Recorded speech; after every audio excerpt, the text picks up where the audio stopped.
চির ଅନ୍ୱେଷିତା ପୁରବୀ ପୁରବୀ କହିବି କି ଜହ୍ନକୁ ଯାଇ ଦେଖି ଆସିବ ତୁମ ଘର, ଆଉ କହିବି କି ପ୍ରଜାପତିକୁ ଯାଇ ବୁଝି ଆସିବ ତୁମ ଭଲ ମନ୍ଦ ଖବର। ନାଇଁ, ବିଶ୍ୱାସ ନାଇଁ ମୋର ଏମାନଙ୍କ ଉପରେ।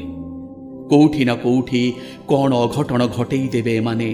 ବରଂ ମୁଁ ନିଜେ ଯିବି ଖୋଜି ଖୋଜି, ଦେଖି ଆସିବି କେମିତି କୋଉଠି ଅଛ ସମସ୍ତଙ୍କ ଅଗୋଚରରେ। ପୁରବୀ, ଗୋଟେ ପଟେ ସାରା ସଂସାର, ଆଉ ଗୋଟେ ପଟେ ତମେ।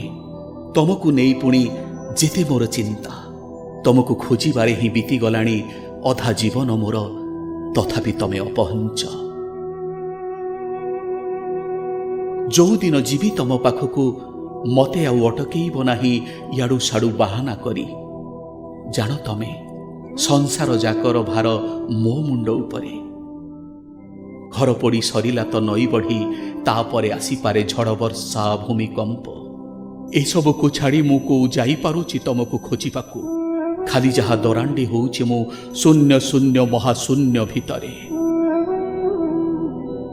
ଜାଣେ, ସମସ୍ତେ ଭାବନ୍ତି ଏସବୁ ମିଛ ବାହାନା ବୋଲି।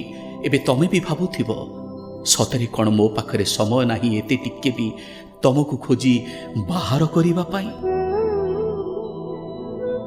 ବିଶ୍ୱାସ କର ପୁରବୀ, ମୋ ପାଦ ସିନା ବାହାରି ପାରେ ନାହିଁ ମୋ ଦେହର ବଳୟ ଭିତରୁ।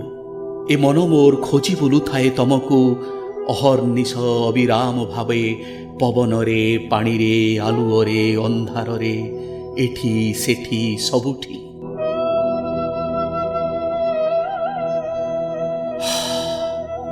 ବୋଧହୁଏ ଏଇ ଆମର ଭାଗ୍ୟ।